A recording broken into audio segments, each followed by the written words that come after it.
The following is a paid program and does not necessarily reflect the views of WSIC.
Good morning, everybody. Cornelius, Mayor Woody Washam right here today with About Town. Thanks for listening today, and we've got a fantastic program for you today, and I know you're going to be excited about it to learn how the sausage is made with road projects. What a awestruck topic that we have today. It's pretty incredible how we go through this, and we've got some of our in-town prospects here with us today that I think you're going to learn a lot from. One of the important parts that the town of Cornelius has done over the years is build our network of projects that's coming to our town. And we've heard many ways of doing that, but I can tell you by the number of projects that we have in place in our town, and that would be 13 approved projects and 6 or 7 on the way. It's going to be an incredible experience for us to get all these built and get on the backside of this. And to discuss that with you today, I've got 2 wonderful guests. One is Cornelius Commissioner Mike Osborne. Welcome, Mike. Hey, thanks, Mayor. Appreciate it. Happy to be here. It's great to have you today. And Mike is the town's representative on the CRTPO, and he's going to tell you what that stands for in just a minute. But it's an important job for us. His alternate, who is attending all the meetings with him, is Commissioner Robbie Carney. Robbie couldn't be with us today, but Mike can certainly carry that gauntlet and tell you what's going on at CRTPO. And in addition to that, we have our senior planner, Aaron Tucker. Aaron is the town staff representative, or at least one of them, on the CRTPO, and has to keep up with the inside track of what's going on kind of behind the scenes. So welcome, Aaron. Yeah, thank you, Mayor. I appreciate it. One of my favorite topics to talk about, transportation. So I'm happy to get into it. Well, some days it's my most important topic, and it's the most important item, I think, on the minds of many of our citizens, too. So we are hoping we can do a better job in delivering some of these wonderful projects that are out there and in place to do that. But both of y'all have got a fabulous background to lead to your roles in this transportation effort here in the town of Cornelius and really the Lake Norman region. So, Mike, tell us a little bit about you, and you got an interesting business that you've been a part of for a while now, and he is the ultimate entrepreneur here in town. So he's been at that a while, and a few things have changed for him recently. But Mike, tell us about your background. Yeah, sure. Appreciate that, Mayor. So like you mentioned, small business and entrepreneur, right? About 25 years ago, I decided to launch my own business. It's a company called Ship Transportal. It was right during that .com boom, if y'all remember that. And .com is kind of like AI is today. And I decided to leave my job of 7 years to launch a new business in the transportation management world. And I did it for a couple of years. Actually started down here in Jatan, down over here in Jatan Village, and use PostNet. You know, we were there earlier this Yeah, week one of our talking about great that. small businesses. Yeah. Yep, used PostNet to help me launch. It was my print room, and eventually I moved right next door to where we are today. Was my first office space.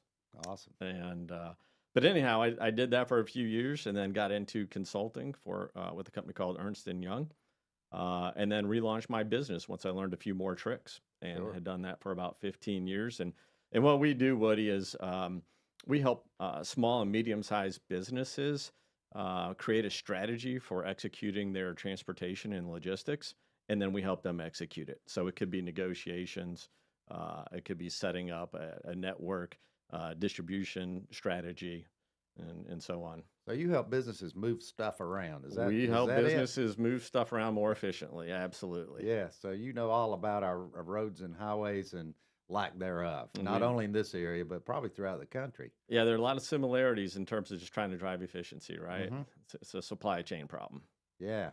Isn't that interesting? That's a new buzzword, I think, in our society. It That's really is, and it's unfortunate that it's gotten such a rap here lately. It really is totally unfortunate. But maybe that'll change one day. Sure hope so. So, Aaron, you've been with us Yeah. quite a while now, so you Yeah. really have. So, tell us about your background and Sure. your education and what brought you into the planning world. Yeah, so I went to Appalachian State University. I graduated what seems like it used to be not a long time ago, but man, 2014 is a long time ago, it feels like. So I've been out of college for about 10 years now and been in local government the entire time out. Started here as an intern in Cornelius, and then went to another town, city of Kannapolis, for a little bit, and then back here in Cornelius for about 6 years. And really just been completely involved in the transportation process ever since coming back here in 2018. As you mentioned earlier, we have so many different projects and DOT projects, town projects, and there's just so much work that's done on the back end, or I guess you call it the front end, really, before the project actually gets put on the ground. And happy to be part of that. But yeah, I've been in the planning department all the 6 going on 7 years. I've been here with the town, and transportation is the number one thing I hear when we get a phone call, either whether it's a concern or, hey, what's happening here, what's going on, what are we doing to make this better? It's up there on people's minds. And it's a top level topic or subject when we look at development projects in this town. Mhm. It has such a significant role in whether we approve a project or not. And that's the way it ought to be. It really has to be the way it ought to be because, Yep. when I started in this business back in 2013, we had nothing. And I'm not, I know we were in a bad place at that particular point in time. The only thing we had was traffic Yeah. and abundance of traffic. We had no projects in the hopper. They changed the way that you evaluate projects, and we're going to talk about that in just a minute, just to make sure folks understand that, because it's quite a sausage making experience to understand how that goes on. So, it's important, I think, for our citizens to know that you don't flip a switch and absolutely create a road. I know folks would like it It's to a be long that way. process, unfortunately. Yeah, Yep. it absolutely would be. This is Cornelius Mayor Woody Washam, and we will be right back.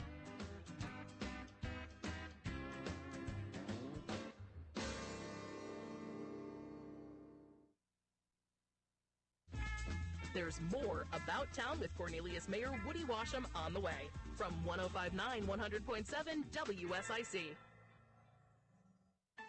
Well, I'll tell you the one downside to the warm weather we've been having, of course, is the pollen. Really giving me a fit the last couple of days, and probably you as well. High tree pollen, moderate levels of grass, and weed pollen as well. Meanwhile, on the weather front, we're dry today. Sunshine is back, and we are toasting upper 80s to near 90 this afternoon. Falling back to around 60 tonight with mid-80s and afternoon shower or thunderstorm for our Friday. That's your forecast from the WSIC Weather Center. I'm meteorologist Chase Myers. Listen, save, enjoy. The WSIC app, available now in your app store. Here is your WSIC community calendar. Friday night, the monthly car show Hot Rods and Hops is back.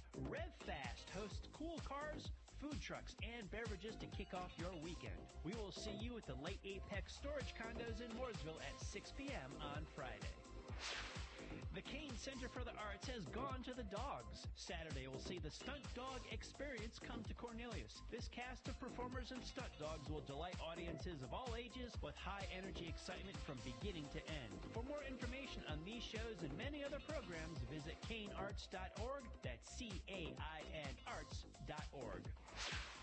Ghostface Brewing in Marsville marks their 8-year anniversary with celebrations all week, culminating on Sunday with their monthly Rock the Lot outdoor concert series powered by Waves Entertainment. The event begins at 5 p.m. with the Pluto for Planet concert beginning at 6 p.m.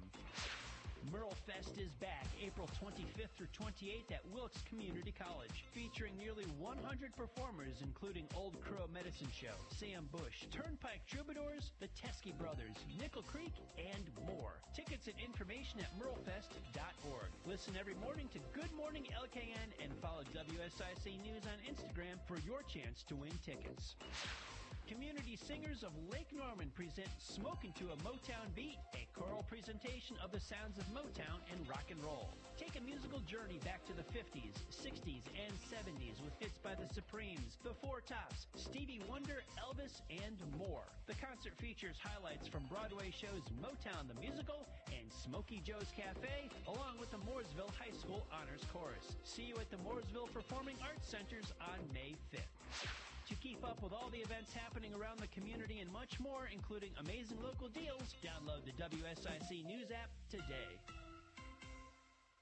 We're back with more of About Town with Cornelius Mayor Woody Washam on 105.9, 100.7 WSIC. Local starts here. And we're back. Cornelius Mayor Woody Washam here, and we are about town today to talk about the process of getting roads approved for our town. And man, it's been a busy time here lately, and we're hot on the topic and actually making some really, really good progress.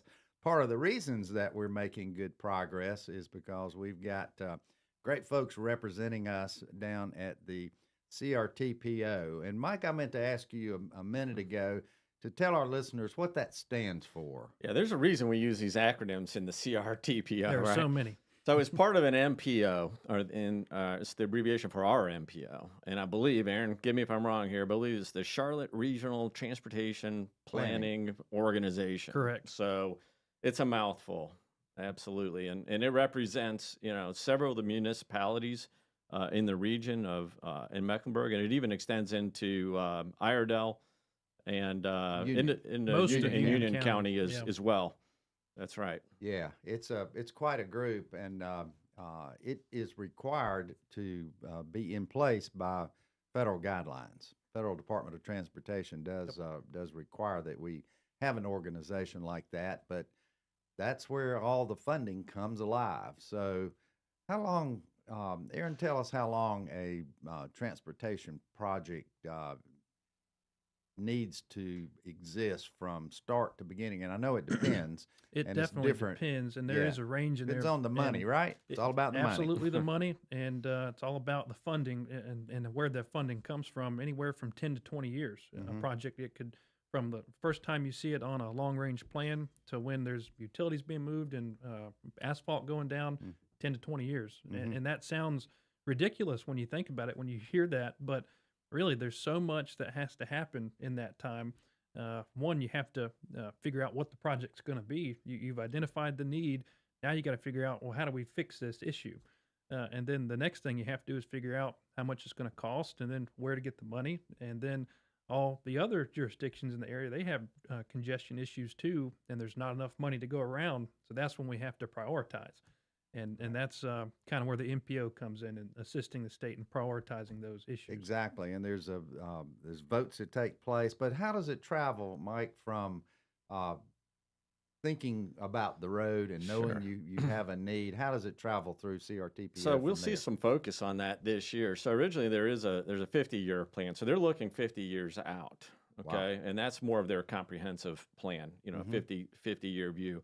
And You then got to get it on that plan, right? well, you want to. Now, of course, that's 50 years from now. So you would want it in the 50-year plan. I don't know that it actually absolutely has to be in the 50-year plan before it gets in the 20-year plan. Then they have a 20-year plan, which is what they call the MTP, right? Yep. So now that's looking 20 years forward. And I'll give you an example of that. We finally got exit 27 in the MTP back in 22. Well, let's talk about what MTP means. So the MTP is the Metro line, or I shouldn't say Metro line, Metro Transportation Plan, and it's really a 20-year plan for the CRTPO region. Okay, and now we got 77 exit 27 in that plan in 22. Which was the first time it's actually officially been in the plan. It's been on the docket to get in the plan before, but that's the first time it's actually ever been in the plan, to my knowledge. Right, and I think the talk of the new Atrium Hospital out there certainly didn't hurt, did it? That's right. That helps a great deal. And now, obviously, our goal is to advance that from the MTP to the TIP, which is their 10-year plan. So this is just a great way. This is a good example of how a project might start and then make its way through these plans. Well, with this having a major economic impact, our hope is that we can drive this to the tip, which is where the actual funding takes place. Exactly. And, we do compete with our regional neighbors on things like that. I know that the Mooresville area, and I have been part of their EDC as a banker up there in the past, know that exit 38 is very important to them, and it is important. So Mayor Carney and I have all kinds of discussions about who's going to be first. Well, I think that both of these projects deserve to be really the same time. They're critical projects. We've got a hospital coming and a 100-acre development that hospital is part of. That is significant.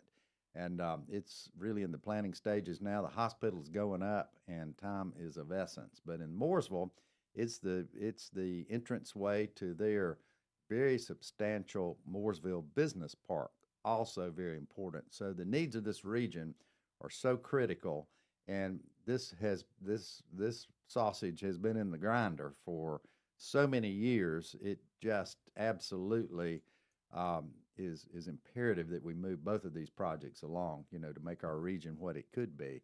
They can create jobs for our citizens. It's all a good thing that we've got to make happen. So after the MTP process, where does it go from there? How's it travel from there? Either one of them. Well, we've got to get it in the tip, which is the 10-year process. Right. And then, if it were to stay on the normal course, I'm not sure 27 would make it to the tip this year. But with the economic impact, I think that's a new consideration that could help move it to the tip. Don't you think that, Aaron? For sure. And the good thing about the tip and even the MTP, our MTP is updated every 5 years because priorities and funding changes. So you have to update that every 5 years, and that's actually a federal law.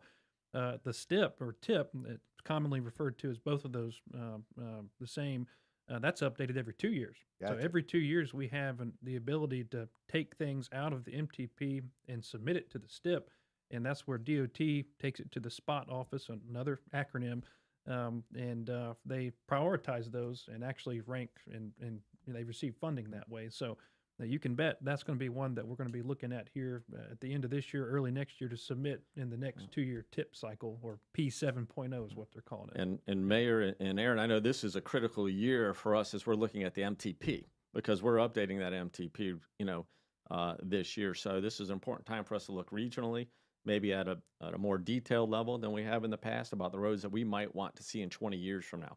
So very, still strategic, not as strategic as the 50-year plan, but still very strategic in nature. And we got to make sure that we're working with our neighbors in the region and coming in with a coherent, message where we're on the same page as to what we want or expect to need in 20 years from now. Absolutely. Got to work regionally. As we've stated many times before, a lot of our traffic is more than just Cornelius residents. A lot of people coming and going.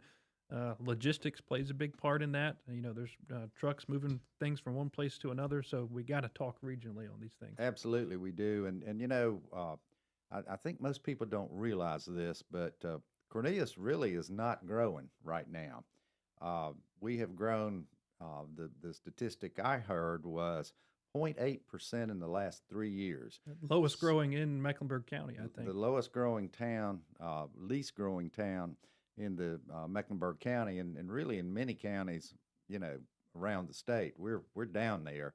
So what we have put in place over the years to control growth has pretty much worked. Now, there's other things coming out of the ground. When a project gets approved, it may or may not occur, which is frustrating to us because, and our citizens, because the expectation is it's going to start the next day and impact traffic the next week. But that's just not how it works.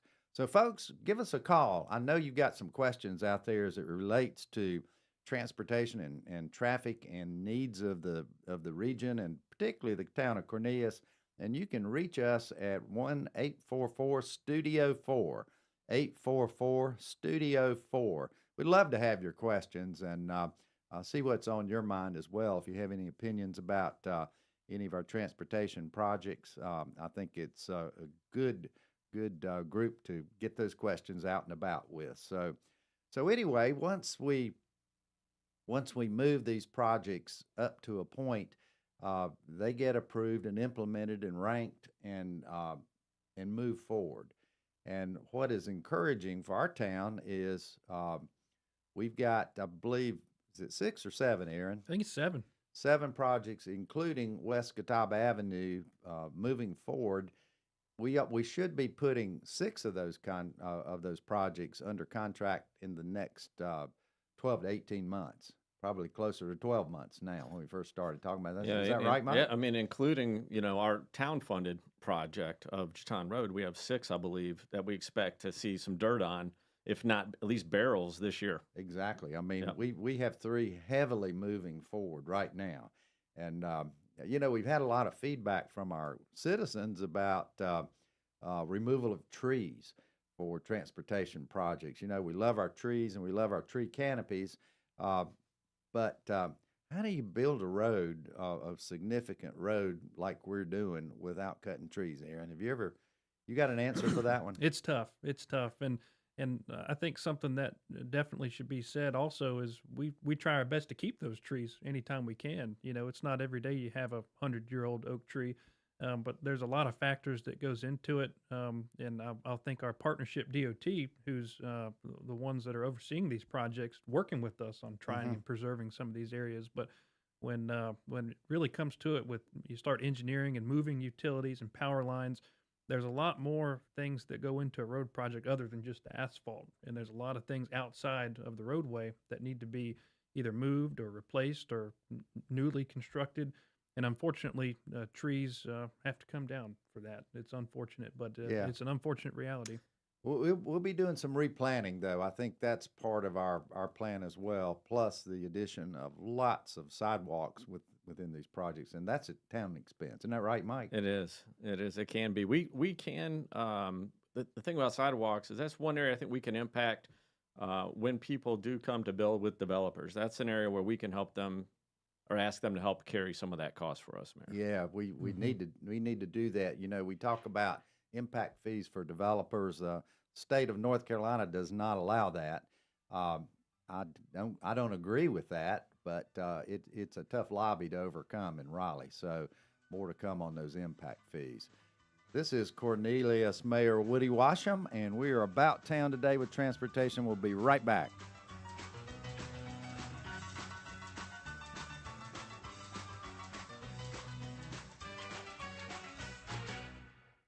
We'll be back with more of About Town, hosted by Cornelius Mayor Woody Washam. Straight ahead on 105.9, 100.7 WSIC. Well, I'll tell you the one downside to the warm weather we've been having, of course, is the pollen. Really giving me a fit the last couple of days, and probably you as well. High tree pollen, moderate levels of grass, and weed pollen as well. Meanwhile, on the weather front, we're dry today. Sunshine is back, and we are toasting upper 80s to near 90 this afternoon. Falling back to around 60 tonight with mid-80s and an afternoon shower or thunderstorm for our Friday. That's your forecast from the WSIC Weather Center. I'm meteorologist Chase Myers.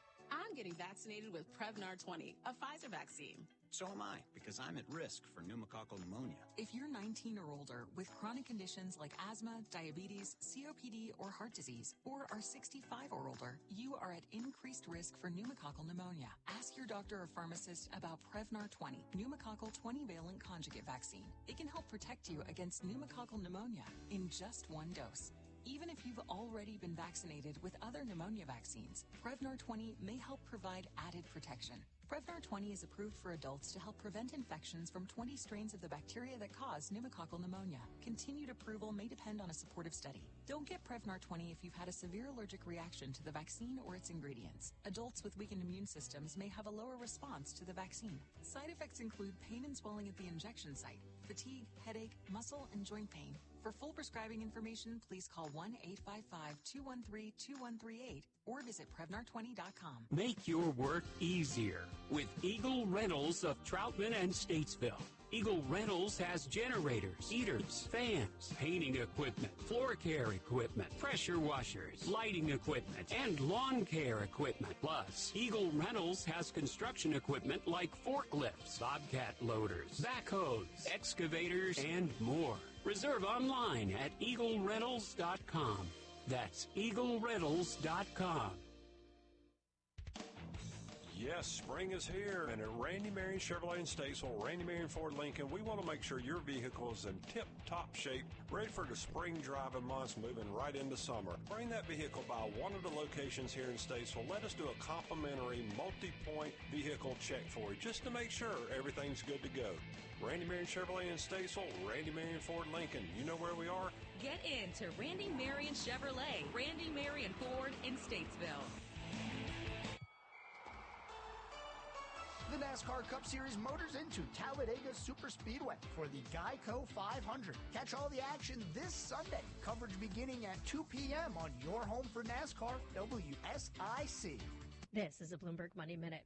It's not getting any easier to buy a home. Redfin reports that the median U.S. home price in recent weeks was up 5% from a year ago to just over $380,000. That's about $3,100 below the peak in June of 2022. Redfin says the average daily mortgage rate this week rose about 7.4%. That was the highest since November. The Fed's latest survey of regional business contracts showed that the U.S. economy has expanded slightly since late February. Firms say it was harder to pass on higher costs. They also say that so far, the closure of Baltimore's port after the bridge collapse has not led to broad price increases, but businesses were concerned about any prolonged shutdown. And Elon Musk is apologizing for the size of severance packages that went to Tesla employees laid off this week. Musk said in an email to staff that some of the severance packages were too low and that the mistake was being corrected immediately. Erica Herskowitz, Bloomberg Radio. Call now to speak with Cornelius Mayor Woody Washam at 844-STUDIO-4. It's About Town on 105.9, 100.7 WSIC. And we're back. Cornelius Mayor Woody Washam right here with Town Commissioner Mike Osborne and Senior Planner Aaron Tucker. So welcome back, guys, for our last half of our show. You know, one of the complicated factors with this road business, at whatever level you deal with it, whether it's DOT or local roads, things are so doggone expensive now. It's just incredible.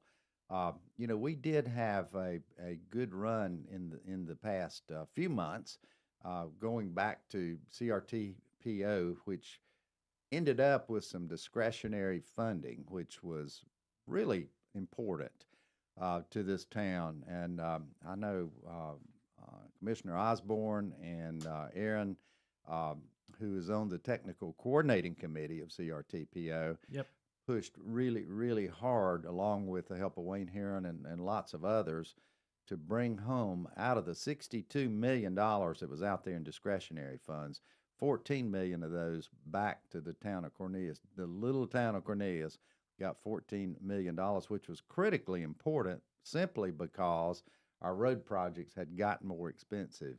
Inflation. I know a lot of folks don't believe that town government actually is a victim of inflation, just like anybody else, you, me, and everybody in this building. And so we have to deal with that. And things get more expensive. It's not a an option to cut out road projects. It's an option the best option is to figure out how to get them done quickly and sooner than later in order to cover a lot of those expenses. So, because things are going to go up,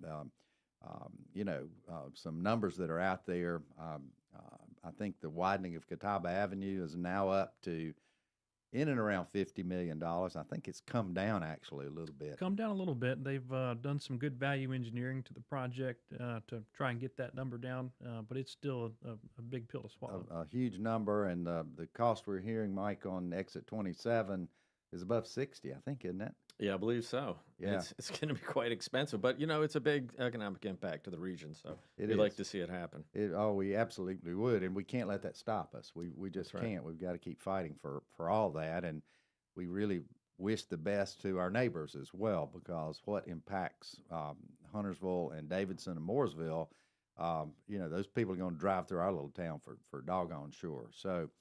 Anyway, Mayor, on that cost too, I really appreciate that what the town has done in terms of going to our state and talking to, the state legislators, and even going up to Washington D.C. to look for funding support for those projects like an Exit 27. It's my understanding after talking with our representatives that not all the towns do it, and some of the great feedback. One of the best pieces of feedback that we got was that at least when we do come in. We have a plan and we have a vision for transportation, and that's alone is more than a lot of the municipalities have, and they appreciate that, and that makes it easier for them to assist us with the funding. So as expensive as it is, I appreciate our efforts, and it is paying off.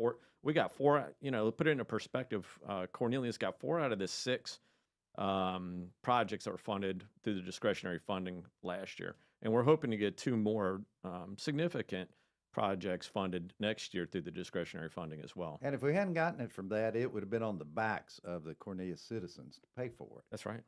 And I don't know how that would have happened, but I'm glad we didn't have to do that. Absolutely. So there's continued resources that we've got to be thinking about. But taking our transportation needs down to the real local level, what I find, and I think y'all would have some comments on this too, we are working really, really hard to engage our citizens in this process, and also to make our citizens aware of what's going on. A lot of folks think there's nothing going on, and it couldn't be farther from the truth, because there are lots going on behind the scenes, and we're working day and night to staff is got the pedal to the metal as far as trying to get these projects moving and staying behind, keeping their ear to the rail, finding out who's saying what, and so on and so forth. But tell us, Mike, about our local transportation efforts and the Transportation Advisory Board that we created a while back, and I think it's going pretty well now. Absolutely. So our Transportation Advisory Board, you might hear us call it TAB, is there to act as a conduit, between town board and staff and the citizens, so that we're hearing what's being requested and told, and seeing things. Basically, we've got guys and gals on the ground reporting to us concerns about safety or projects, needed projects, maintenance. There's a number of different items that they're reporting. Now, historically, the Transportation Advisory Board has met in one of our conference rooms, on a regular basis, and not a lot of the information's got disseminated back out into the public, maybe as much as it should. And it's kind of been a little bit of a stuffy situation, where it's not super exciting or anything like that. I mean, we are talking about roads day in and day out when we do that, and that can be kind of tough, right? So one of the things we've decided with this Transportation Advisory Board is this year, one, we're going to have fun. So we've made that clear from the get-go. We're going to start having fun with it. We're going to start getting out in the public. We can have a meeting out in the public just as our meetings now are available, for the public to attend. But frankly, a lot of people don't really just want to go into a conference room to talk about roads. Sure. So why not go out? We're going to go out to the public, someplace, like a Pelicans or a restaurant or something outdoor where the citizens can get involved, have fun, stroll by, ask questions, and we can literally show them the projects that are coming and the expected impact that it could have. Well, that's important for them to know, and it's important for them to know what we're working on, and to make sure that they tend to have a lot of input sometimes, and our citizens are smart, and they have feelings about things that we might not predict. So I think that's a great direction for TAB, and they're the eyes and ears for the citizens that are not involved on TAB, and the committee itself is keeping its ear to the rail and listening to citizens, and you get them out and about, and they'll have more of those opportunities and be known for that role. That's So right. I'm excited. One of the things that Aaron's helping me with is this year is creating a little bit more of a process, and it's going to take a while, but really kind of fine tuning a process for those comments, concerns, opportunities that get conveyed to us, making sure, because there are all different types of things that we hear, and they don't all follow the same exact path. Some things need to make it to the MTP that we talked about earlier, right? Some things need to just go directly to staff. So, clarifying what these processes are, making it easily repeatable, and improving on and we already have some great tools out there.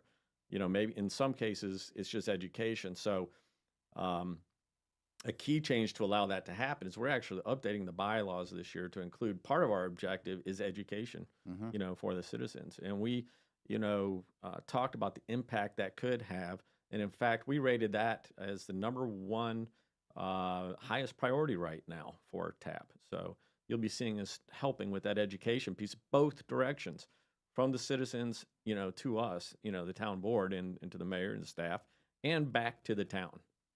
Well, getting it outside the bounds of town hall, I think, is what's critical. And we have talked about it. And, so many of the questions we get are specific about things that we've talked about, so people are not hearing it.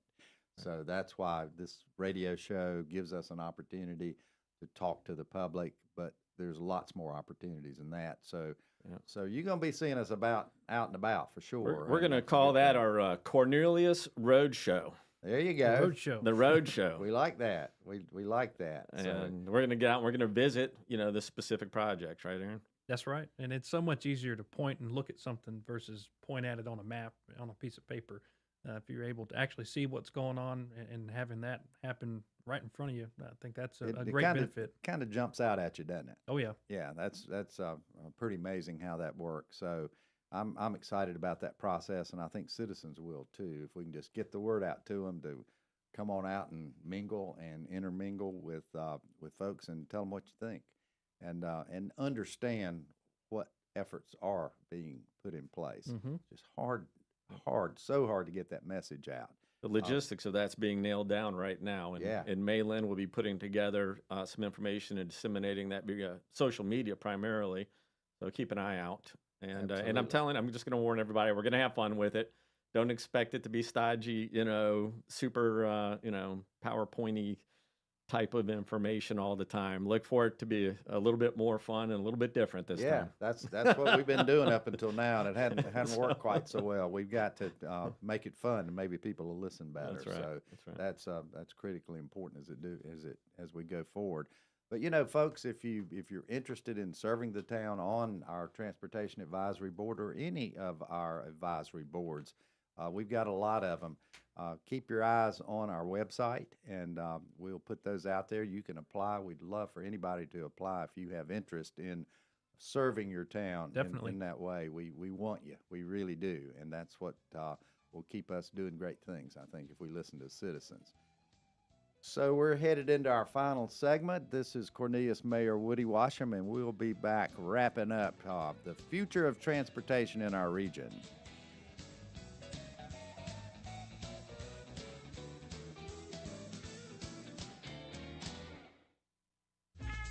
There's more About Town with Cornelius Mayor Woody Washam on the way from 105.9 100.7 WSIC. Well, I'll tell you the one downside to the warm weather we've been having, of course, is the pollen. Really giving me a fit the last couple of days, and probably you as well. High tree pollen, moderate levels of grass, and weed pollen as well. Meanwhile, on the weather front, we're dry today. Sunshine is back, and we are toasting upper 80s to near 90 this afternoon. Falling back to around 60 tonight with mid-80s and an afternoon shower or thunderstorm for our Friday. That's your forecast from the WSIC Weather Center. I'm meteorologist Chase Myers. Listen for this sound.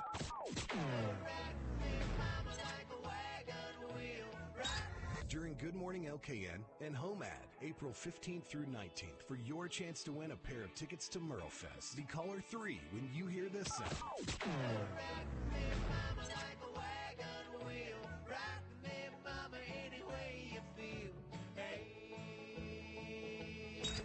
And call in for your chance to win tickets to Merlefest. Here is your WSIC community calendar. Friday night, the monthly car show Hot Rods and Hops is back. RevFast hosts cool cars, food trucks, and beverages to kick off your weekend. We will see you at the Lake Apex Storage Condos in Mooresville at 6 p.m. on Friday. The Kane Center for the Arts has gone to the dogs. Saturday, we'll see the Stunt Dog Experience come to Cornelius. This cast of performers and stunt dogs will delight audiences of all ages with high-energy excitement from beginning to end. For more information on these shows and many other programs, visit canearts.org. That's CAIN arts.org. Ghostface Brewing in Marsville marks their 8-year anniversary with celebrations all week, culminating on Sunday with their monthly Rock the Lot outdoor concert series powered by Waves Entertainment. The event begins at 5 p.m. with the Pluto for Planet concert beginning at 6 p.m. Merlefest is back April 25th through 28th at Wilkes Community College, featuring nearly 100 performers including Old Crow Medicine Show, Sam Bush, Turnpike Troubadours, the Teskey Brothers, Nickel Creek, and more. Tickets and information at merlefest.org. Listen every morning to Good Morning LKN and follow WSIC News on Instagram for your chance to win tickets.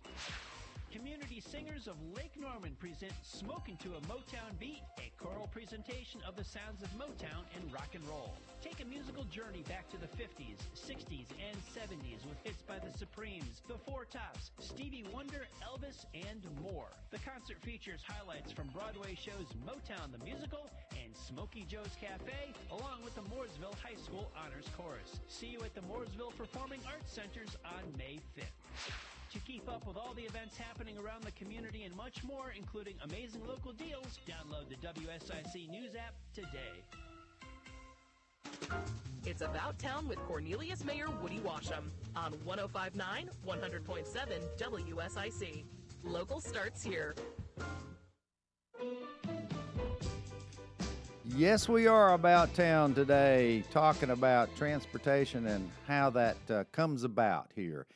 Interesting topic. It's quite interesting. It really is. Cornelius Mayor Woody Washam, along with Commissioner Mike Osborne and Senior Town Planner Aaron Tucker. So appreciate you guys help explain this process. And, you know, we were talking during the break a minute ago.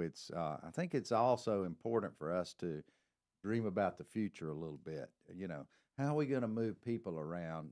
This region, I would like to tell you we could slow growth to a point where we won't need more roads or more aspects of transportation, you know, to bring into our hopper and to our region, but that just is not the case. You know, we're probably bumping, if you add all the population from Mooresville to Huntersville, 225 to 250,000 people.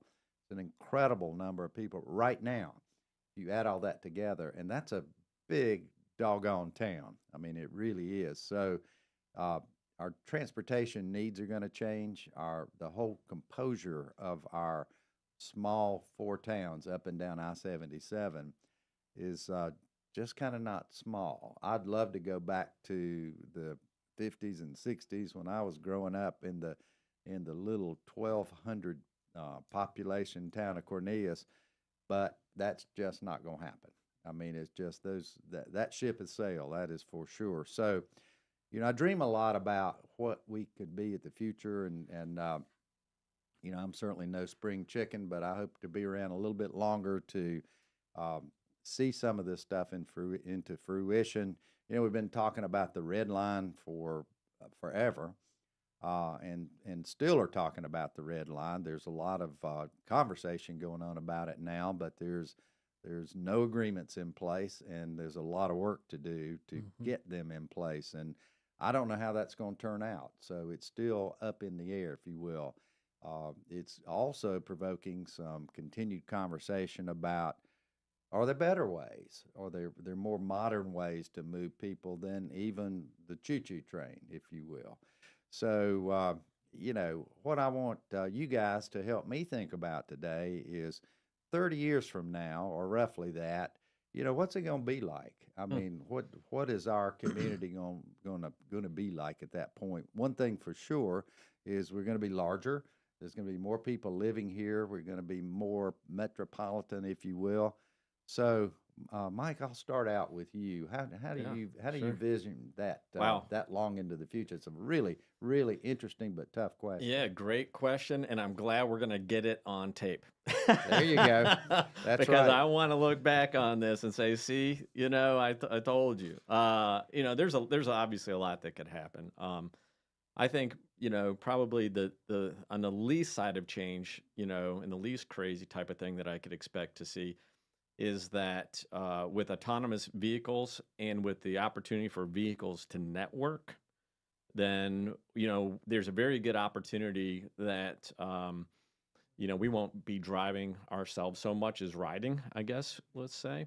And if you can imagine on the highway, if you know how that works today, when people just randomly hit the brakes and you get there and you come to a complete stop and you get there and there's no problem. You're like, oh, what the heck just happened? Why did I come to a complete stop from 60 miles an hour? Well, I think if the cars are networked, that goes away. So then the cars could probably ride much closer together in a much smoother fashion and faster too, and expand, the throughput that we could put on the highways. And I think that'll change, what we do quite a bit. I also would like to see the trucks do that in their own center lane. So if the U.S. government ever gets serious about it, I think the technology actually exists today for those trucks to network autonomously, even in their own lanes, until they get to a city center, perhaps, or in a more populous area in which maybe people get involved again. But from a long haul perspective, I could see that happening. So, we talk about Amazon delivering goods by drone these days. Sure. So that's kind of in and about your business. Sure. How can you see that becoming even a larger kind of component as far as delivering goods? Yeah, I can see that continuing to grow. So will the regulation. It won't be the Wild West in 30, 50 years as much as maybe as it might be in the next 5 or 10 years. And, I don't think people are going to give up their cars, but I think there will be perhaps people flying in helicopters, like small single type person battery operated helicopters, and we'll see more of that.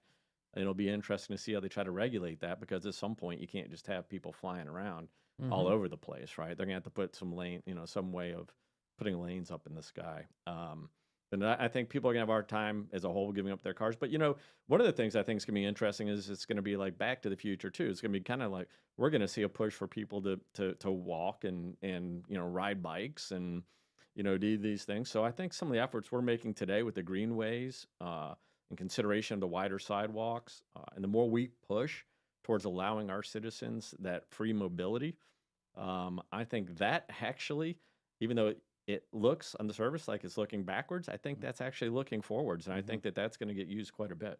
Yeah, that's why those greenways are so important, and that's why it's important to connect not only our town in the emerald necklace that we're putting around our town with greenways, but connect us to the other towns and the bigger towns, and just make this an effort to really it's part of my vision for folks getting around into the future as well. So I guess my question for you, Aaron, would be talk about government. How does government fit into all this for planning for the future that far down? So it's so hard for government to think out of the box sometimes. It is. And so what would you say in regard to government's role? Government's role is really twofold in my mind. You have one is regulation, and then you also have land use, zoning, and that's kind of in my wheelhouse. And it's kind of different types of technology it's thinking about it's leading us down a different path the way we think about planning. Typically, what we've seen over the last 50 years is a suburban type of development pattern. But really, to help with some of the traffic congestion issues, you need to concentrate that density in certain areas that have better transit opportunities to get cars off the road, get people walking, biking, and getting on a bus or train to travel from one place to another. I think it's really changed the way we think about how we plan versus just allowing things everywhere spread out. Yeah. But technology absolutely is going to be the biggest variable coming up here. And it's hard to proactively change regulation to adapt to that because you don't know what it's going to be. You kind of have to be retroactive in some respects. Well, I think sometimes regulation and statutes, particularly at the state level, get in our way. And I don't know if y'all agree with that or not. I can't really think of excellent examples, but I know they're out there that prevent us from doing that. You don't know what they're going to throw our way, right? As far as development goes, down that particular path. We have to stay in our lane as far as state law goes. We can only do what they tell us we can do. Exactly. So I want to talk a little bit about our land use planning because I do think that's a critical component to whatever's coming in the form of mass transit. Whether it's a red line or whether it's a tunneling project or whatever it is, the land use element of that, look at South End, look at what's happened to the Blue Line. I'm not promoting that for Cornelius in any way, matter, or direction for the future. I'm just saying that's the impact it had there. And so how are we going to stay in front of that, Mike?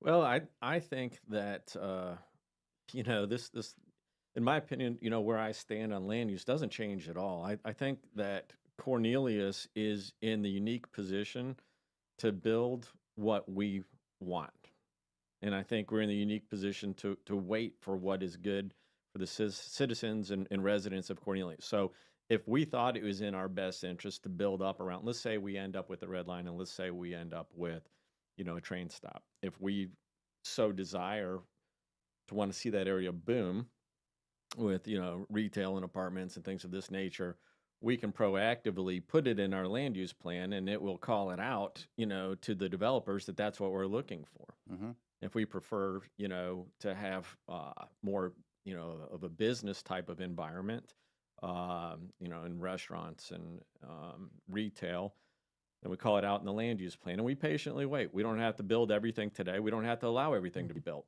They did it in South End, and it's what they wanted.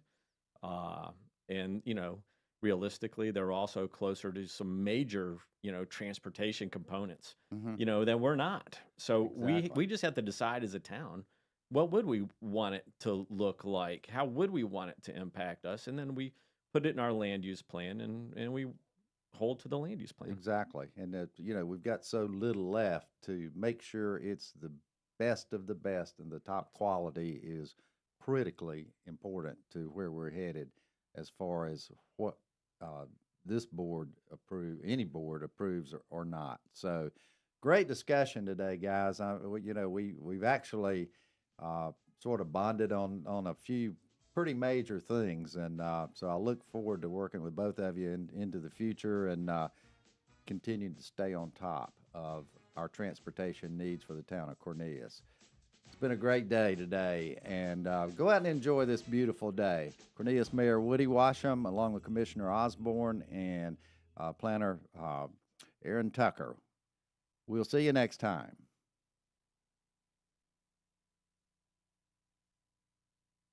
North Charlotte.